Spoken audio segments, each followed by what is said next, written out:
कबंध का वाद। इस प्रकार पक्षीराज जटायु के लिए जलांजलि दान करके वे दोनों रघुवंशी बंधु सीता की खोज में दक्षिण दिशा की ओर चले।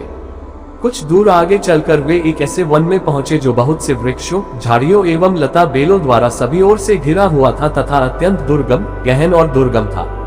उसे पार कर वे क्रौंचारण्य नामक वन, जो कि जनस्थान से 3 कोस दूरी पर स्थित था, के भीतर पहुंचे।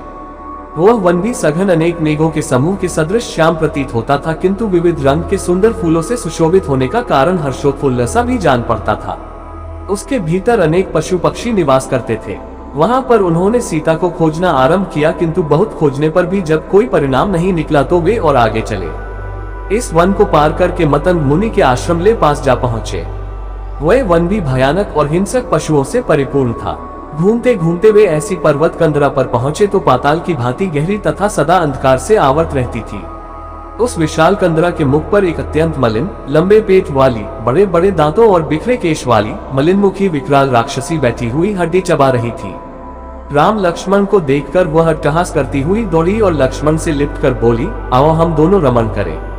मेरा नाम अयोमुखी है, तुम मुझे पति रूप में मिले हो और मैं अब तुम्हारी भार्या हूँ। उसकी इस कुचेष्टा से क्रुद्ध होकर लक्ष्मण ने अपनी म्यान से तलवार निकाली और उसके नाक, कान तथा स्तन काट डाले। उसके सारे शरीर पर रक्त की धाराएं बहने लगी और वह चीत्कार करती हुई वहां से भाग गई। अयोमुखी के भाग जाने के पश्चात दोनों भाई थोड़ी दूर गए थे कि वन में भयंकर आंधी चलने लगी। उन्हें एक भयंकर स्वर सुनाई दिया, जिसकी गर्जना से संपूर्ण वन प्रांत गूंज उठा।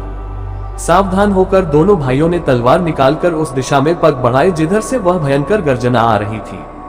कुछ ही दूर जाने पर उन्होंने गज के आकार वाले बिना गर्दन के कबंध धड़मात्र राक्षस को देखा। उसका न तो गर्दन था और न ही मस्तक। उसके पेट में ही उसका मुंह बना हुआ था और छाती में ललाट था, जिसमें अंगारे के समान दहकती हुई एक ही आंख थी। वह दोनों मुट्ठियों में वन के जंतुओं को पकड़े इनका मार्ग रोके खड़ा था। राम लक्ष्मण को देखते ही उसने लपक कर दोनों को एक साथ ही बलपूर्वक तथा पीड़ा देते हुए पकड़ लिया और बोला, बड़े भाग्य से आज ऐसा सुंदर भोजन मिला है। तुम दोनों को खाकर मैं अपनी क्षुधा शांत करूंगा। इस आकस्मिक आक्रमण से लक्ष्मण किंकर्तव्य विमूढ़ हो गए, परंतु रामचंद्र ने बड़ी फुर्ती से उस राक्षस की दाहिनी भुजा काट डाली। लक्ष्मण ने भी क्रोधित होकर उसकी बानई भुजा को काट दिया। वह चीत्कार करता हुआ पृथ्वी पर गिर पड़ा। पृथ्वी पर गिरकर उसने पूछा, वीरों, आप दोनों कौन हैं? उसके इस प्रकार पूछने पर लक्ष्मण ने उसे दोनों भाइयों का परिचय दिया। उनका परिचय सुनकर कबंध ने राम से कहा, महाबाहु राम, पूर्व काल में मैं अत्यंत पराक्रमी था, किंतु पराक्रमी होते हुए भी राक्षस रूप धारण कर ऋषियों को डराया करता था। एक बार क्रोधित होकर स्थूलशिरा नामक महर्षि ने मुझे राक्षस हो जाने का शाप दे दिया। शाप मुक्ति के लिए मेरे द्वारा प्रार्थना करने पर उन्होंने बताया कि जब राम तुम्हारी भुजाओं को काट देगा तो तुम्हारी मुक्ति हो जाएगी। हे पुरुष श्रेष्ठ, आपने राक्षस योनि से मुझे मुक्ति दिलाकर मेरा बड़ा उपकार किया है। अब आप मुझ पर इतनी कृपा और करना कि अपने हाथों से मेरा दाह संस्कार कर देना। कबंध की प्रार्थना सुनकर राम बोले, हे राक्षसराज, मैं तुम्हारी इच्छा अवश्य पूरी करूंगा। मैं तुमसे कुछ सूचना प्राप्त करना चाहता हूँ, आशा है अवश्य दोगे। दंडक वन से मेरी अनुपस्थिति में लंकापति रावण मेरी पत्नी का अपहरण करके ले गया है। मैं उसके बल, पराक्रम, स्थान आदि के विषय में तुमसे पूरी जानकारी चाहता हूँ। यदि जानते हो तो बताओ। राम का प्रश्न सुनकर कबंध बोला, हे रघुनंदन, रावण बड़ा बलवान और शक्तिशाली नरेश है। उससे देव दानव सभी भयभीत रहते हैं। उस पर विजय प्राप्त करने के लिए आपको नीति का सहारा लेना होगा। आप यहाँ से पंपा सरोवर चले जाइए। वहाँ ऋषिमुख पर्वत पर वानरों का राजा सुग्रीव अपने 4 वीर वानरों के साथ निवास करता है।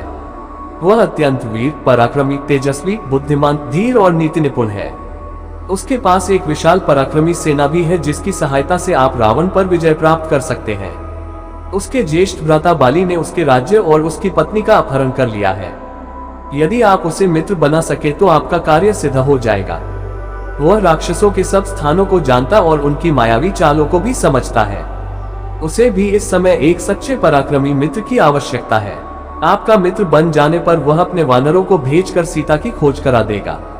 साथ ही सीता को वापस दिलाने में भी आपकी सहायता करेगा। इतना कहकर कबंध ने अपने प्राण त्याग दिए। रामचंद्र उसका अंतिम संस्कार करके लक्ष्मण सहित पंपासर की ओर चले। पंपासर के निकट उन्होंने एक सुंदर सरोवर देखा, जिसमें दोनों भाइयों ने स्नान किया।